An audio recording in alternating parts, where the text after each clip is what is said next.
E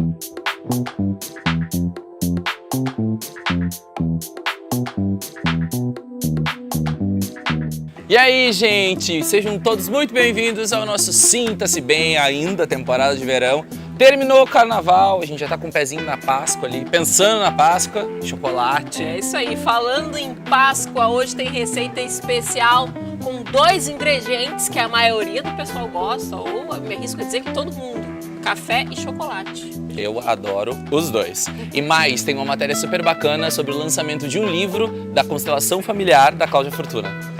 Tudo sobre cirurgia plástica de braços e pernas com o Dr. Carlos Cuiven. E tu vai tirar todas as tuas dúvidas aqui no programa sobre implante dentário, hoje. Tá no ar mais um Sinta-se Bem, fica com a gente, Tchê. Fica com a gente. Não se admire se um dia um beija-flor invadir a porta da tua casa, te der um beijo e partir. Fui eu que mandei o beijo, que é pra matar meu desejo. Faz tempo que eu não te vejo, ai que saudade doce.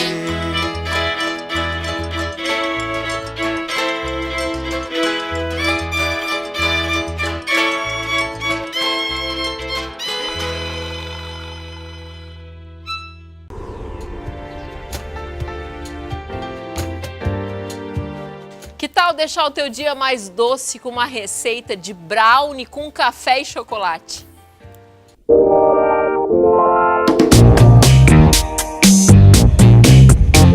Faz muito tempo que eu quero ensinar para vocês uma receita com um ingrediente que tem tudo a ver com o café da manhã e eu particularmente sou apaixonada. Hoje eu vou ensinar para vocês um brownie de chocolate com café que ó, de dar água na boca.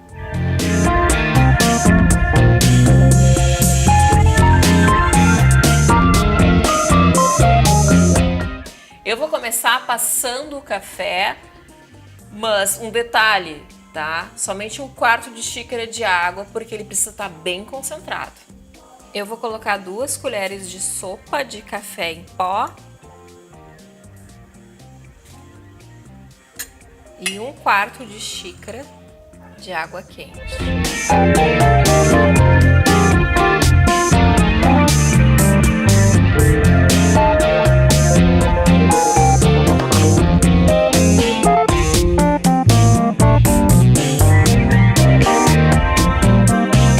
Agora a gente coloca os ovos e o açúcar,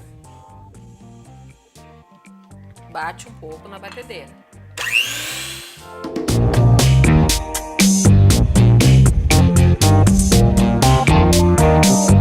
Feito isso, é a vez do nosso iogurte.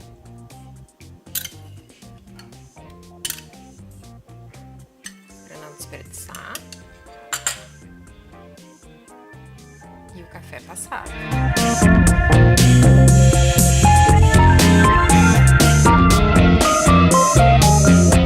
Agora que a gente bateu os ingredientes líquidos numa harmonia doida, a gente vai peneirar os ingredientes secos. Agora eu peneiro a maisena, o chocolate em pó e a farinha de trigo.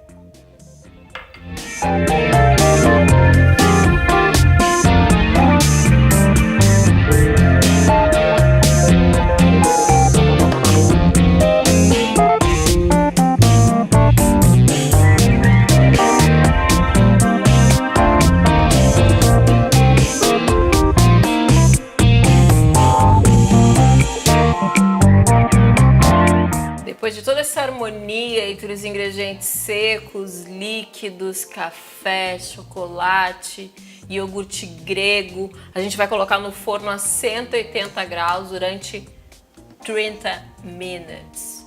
Não é 30 minutes, né? É o... 3, como é que é? Como é que é 30? 30 minutes. 30 minutes.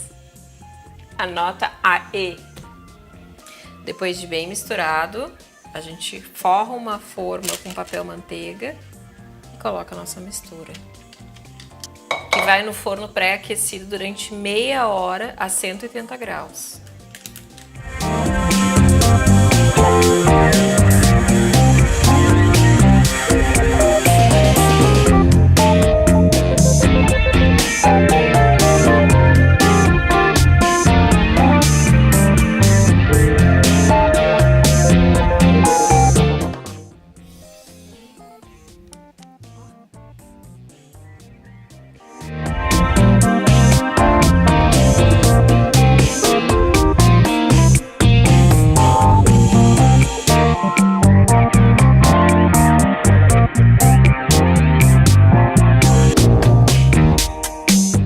receita do brownie completa na fanpage do Sinta-se Bem.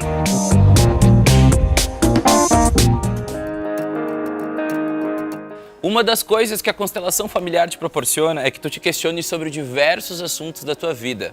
Compreensões Constelatórias é o nome do novo livro da Cláudia Fortuna.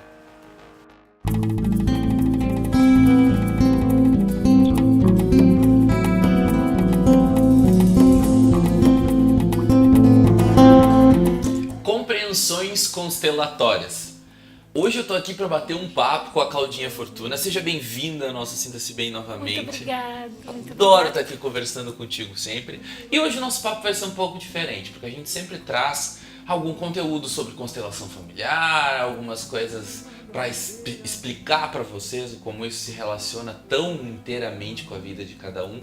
Mas hoje eu vou não entrevistar somente a consteladora, eu vou entrevistar a autora Cláudia Fortuna, que está lançando agora o novo livro dela, chamado Compreensões Constelatórias, que eu comecei falando aqui na matéria, para contar um pouco para vocês o que é esse novo trabalho e o quão interessante é, tendo a ver, obviamente, com esses assuntos de constelação familiar, mas como obra também, ele se destaca por ser muito diferente. A gente estava conversando aqui, eu digo, as pessoas precisam saber sobre esse livro e eu achei sensacional e a gente vai compartilhar com vocês. Vamos lá, Claudinha, começando. Compreensões Constelatórias. Por que esse nome? Por que tu escolhesse esse título do livro? Esse é um título bem que já faz a gente pensar, né? Porque quando a gente vê frases constelatórias, elas nos levam a compreender algo sobre nós mesmos ou sobre as pessoas que nós convivemos.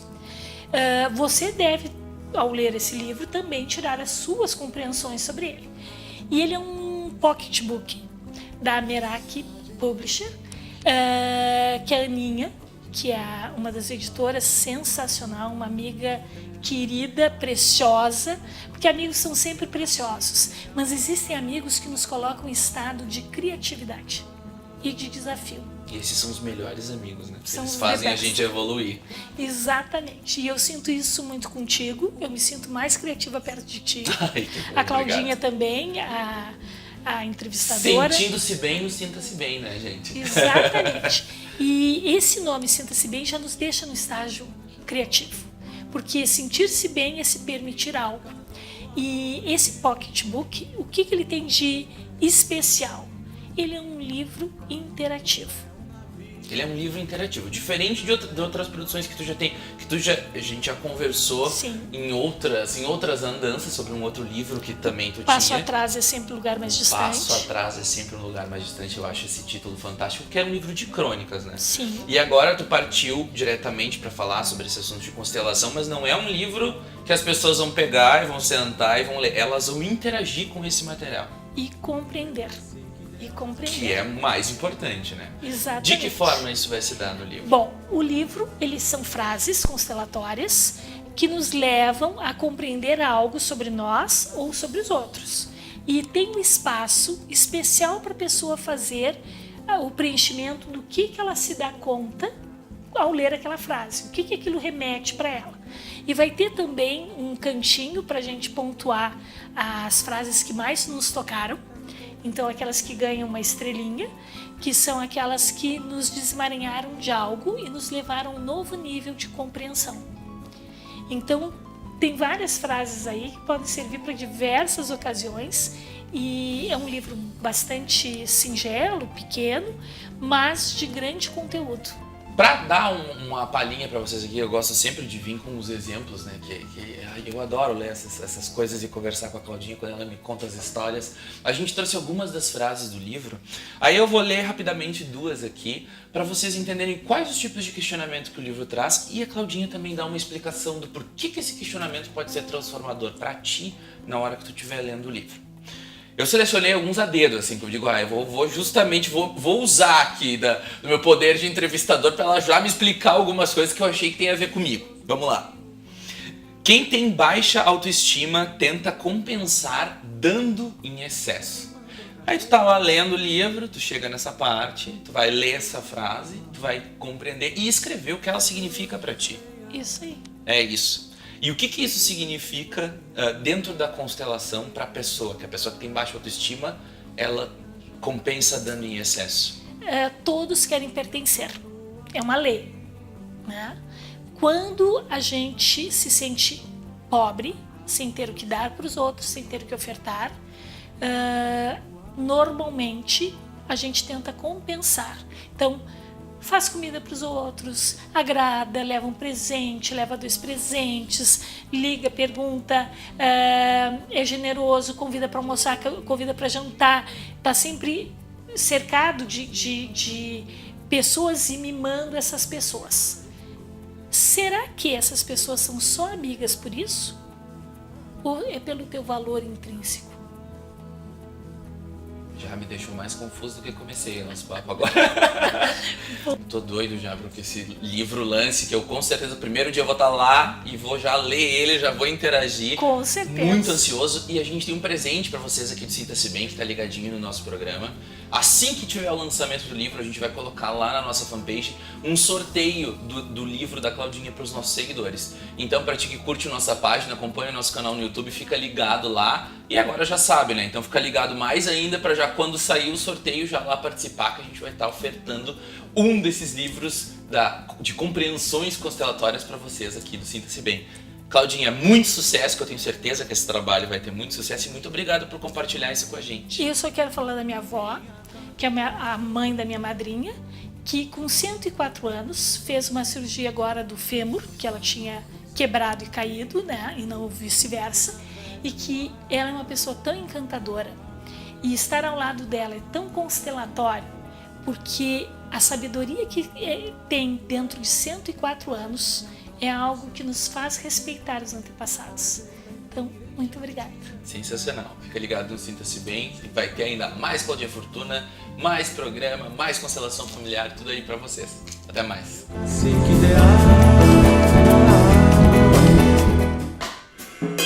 Você sabe o que é braquioplastia e cruroplastia?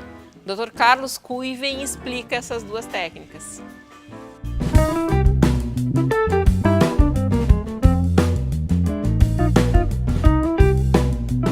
O excesso de gordura e flacidez nos braços e pernas causam muito desconforto.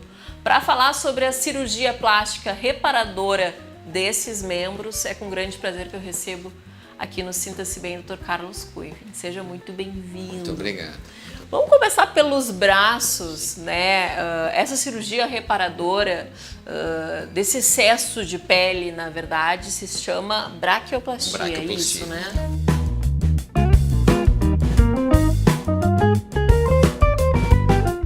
Então, as braquioplastias basicamente tem 2 tipos, tá? Quando a flacidez é um pouco maior e quando a flacidez é um pouquinho menor, tá? Quando não existe praticamente flacidez, ou a flacidez é muito discreta, a gente faz uma simples lipoaspiração. Um furinho e aspira. Normalmente essa região da parte de trás, um pouquinho do lado, às vezes um pouquinho aqui em cima. Quando tem aquela gordurinha que não dá para dar um tchau de miss. Exatamente, tá? Aí a gente aspira, tá? Nos casos onde não tem flacidez, pacientes mais jovens, tá? Existem situações onde existe uma flacidez, um excesso de pele grande. Ela é mais comum após grandes emagrecimentos, tá? Uma pessoa com uma tendência genética mais forte ou pacientes que submeteram à cirurgia bariátrica. Então, nesses pacientes, às vezes, a flacidez de pele nos braços é muito grande. Então, a lipoaspiração, a retirada da gordura, não vai ter um efeito bom, porque vai sobrar mais pele ainda, e aquela pele vai ficar mais vazia. Então, nesses casos, a gente aspira, na mesma cirurgia. Primeira etapa da cirurgia é aspirar, tirar o restinho de gordura que tem, para ficar só a pele, e aí se remove a pele. Tá? Normalmente é uma cicatriz longitudinal no braço, tá? Onde a gente remove todo o excesso de pele. Tá? Essa cicatriz ela é colocada de uma maneira que ela não fique visível com o braço na situação normal. Então ela não aparece nem por trás nem pela frente. Tá? Ela fica exatamente onde o braço toca o tronco, tá? O corpo. Então assim, ela pode aparecer dependendo do movimento. Movimentos com muita abertura de braço, tá? Movimentos muito para cima, ela vai aparecer. Então é uma cicatriz que não é completamente escondida por um traje de banho, por uma roupa mais cavada. Então o paciente tem que ter essa noção de que é uma troca. Vai melhorar a flacidez e vai ficar com uma cicatriz. A gente bota na balança isso e o paciente decide, né, se ele acha positivo ou não. Conversando com as pacientes, encaixando cada paciente num perfil assim de grau de flacidez. As pacientes que preferem a cirurgia elas têm uma satisfação imensa. Uma cirurgia assim, o grau de satisfação dessa cirurgia é muito grande. O paciente tem que saber que a cicatriz vai ficar numa zona do corpo que não se tapa com uma camisa regata. Quando ela estiver exposta na praia, vai ficar um pouquinho aparente a cicatriz. Algumas pacientes fazem tatuagem. Então, assim, cada paciente sabe o que botar na balança entre o que ela vai ganhar e o que ela vai perder.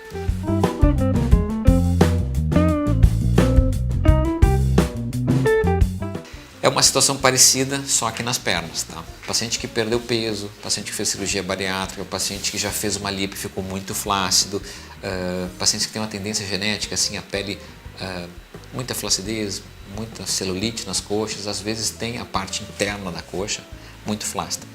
Nessas pacientes também. Caso onde não tem flacidez, lipo. Caso onde tem uma flacidez pequena, a gente faz uma modalidade de cruroplastia, que é a plástica de coxas, tá? Onde a cicatriz fica escondida no biquíni e fica na virilha. Então, assim, se puxa a pele em direção à virilha, é uma cicatriz menor, margeando a virilha, tá?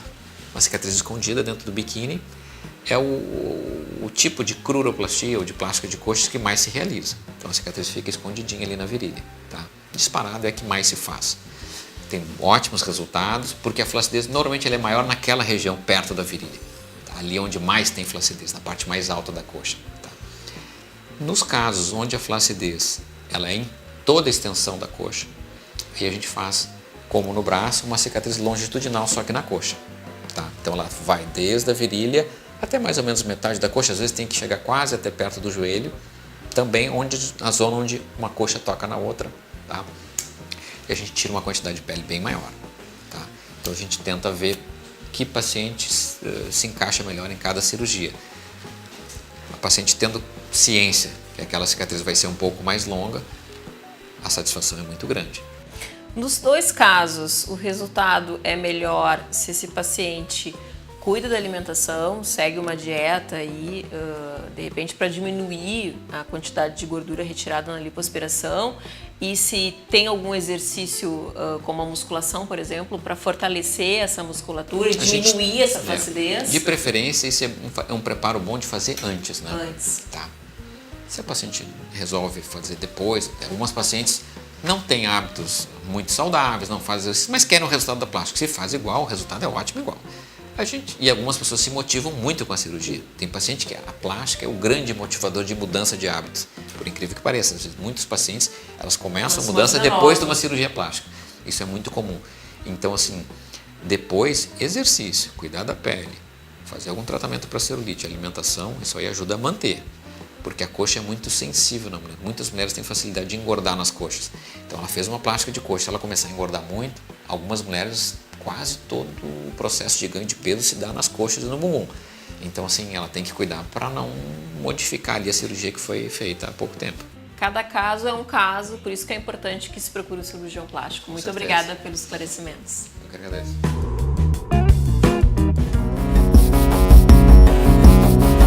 Será que realmente um implante dentário é a melhor solução para ti? Tira todas essas dúvidas agora aqui no Sinta-se Bem com o Dr. Heitor Fagundes.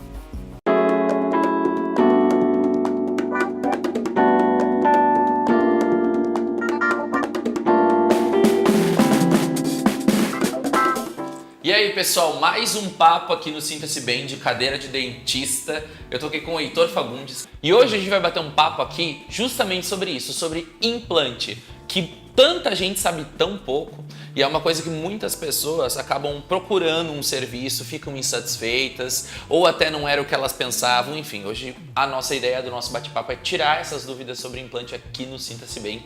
Heitor, obrigado pela disponibilidade de estar aqui batendo papo com a gente e vamos começar assim de uma maneira muito clara e simples. Entendendo, eu acho que é importante, o que é o implante. Bom, na verdade o implante, ele é, se a gente for falar grosseiramente, né, ele é um parafuso que substitui a raiz do dente. Tá? Ou seja, assim, perdeu o dente, naquele local onde o dente saiu, vai ficar só o osso ali. Então o que a gente faz? A gente coloca um implante, que seria este parafuso, no osso e ele vai servir como se fosse a raiz do dente. Né? Então a partir dali vai ser construído o dente.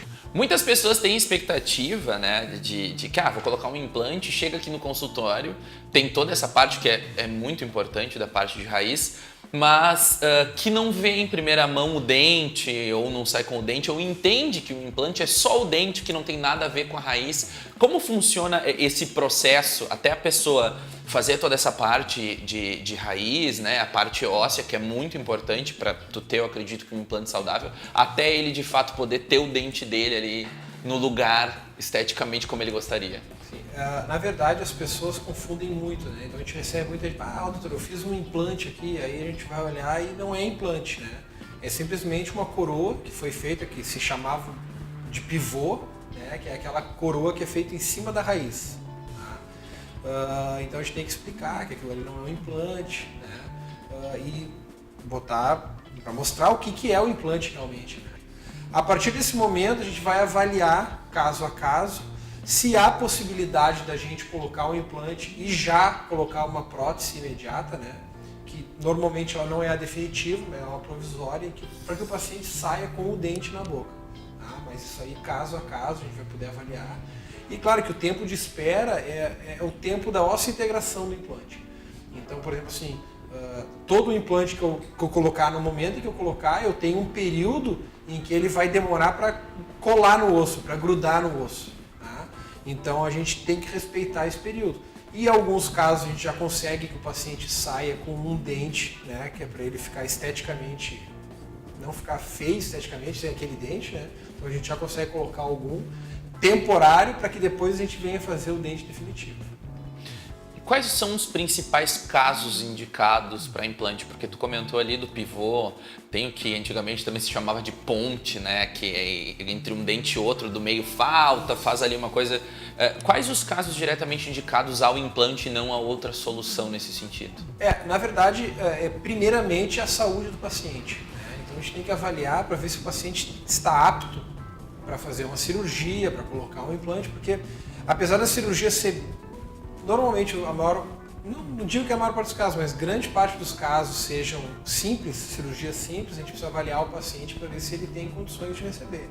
Então, um paciente que tiver diabetes, um paciente que tiver hipertensão, um paciente que tiver com alguma doença descontrolada, a gente vai fazer um acompanhamento junto com o médico, né, que faz o acompanhamento dessa doença, e a gente vai conversar junto com ele para ver a possibilidade. Se esse paciente chegar, ele tem condições de colocar um implante, a gente vai partir então para a parte dos seguintes de documentos, né, de raio-x, de tomografia, para a gente poder fazer o implante no paciente.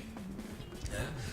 E aí, a partir desse momento, é a questão de tem que ter osso, se não tiver osso vai ser um tipo de cirurgia, se tiver osso vai ser outra, entende? Mas assim, a partir do momento que o paciente está apto para fazer a cirurgia, vários os casos que são possíveis de ser feitos. Paciente que não tem dente nenhum, né? E que quer mais conforto, a gente tem condições de fazer um tipo de prótese ou um protocolo, um overdenture, que é colocação de implantes e uma prótese em cima, né? Pode ser fixo ou pode ser móvel, mas que dá um conforto maior para o paciente.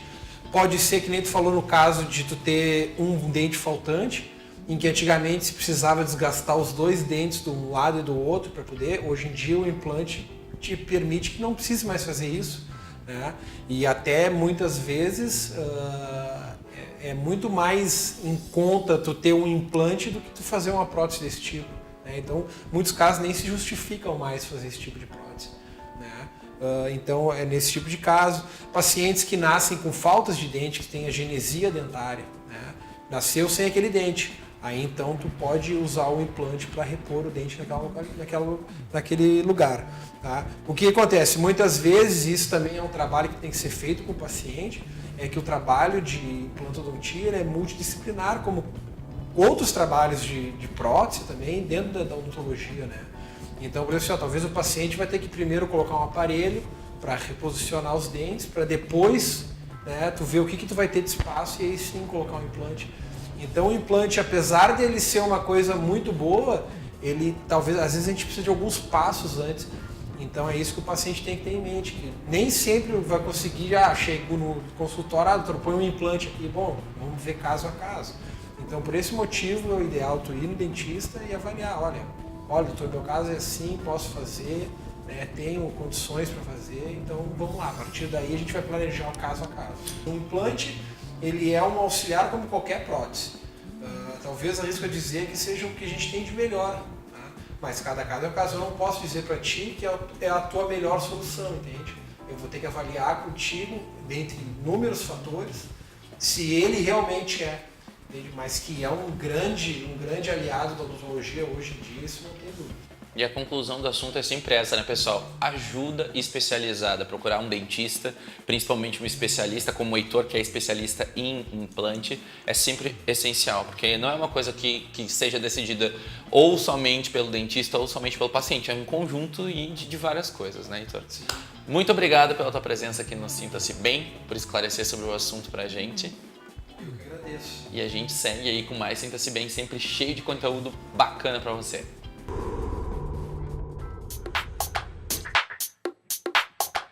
Cuidado do sorriso é muito importante. Na verdade, é o nosso cartão de visita. Sem dúvida, né? A pessoa com um sorriso bonito é outra coisa, né? E é uma das coisas que as pessoas mais elogiam e mais reparam quando a gente entra no ambiente, né? Com certeza, o sorriso abre portas. Gente, o programa tá chegando ao final, mas a gente se encontra na semana que vem. Semana que vem, bate local, bate horário inédito, a gente vai estar te esperando. E não te esquece de, durante a semana, ficar com a gente nas nossas redes sociais. Curte e compartilha lá o nosso material e se inscreve no nosso canal do YouTube para rever as nossas matérias por editorial ou o programa completo quantas vezes tu quiser. Coisa bem boa. Fui! Tchau, tchau, até mais.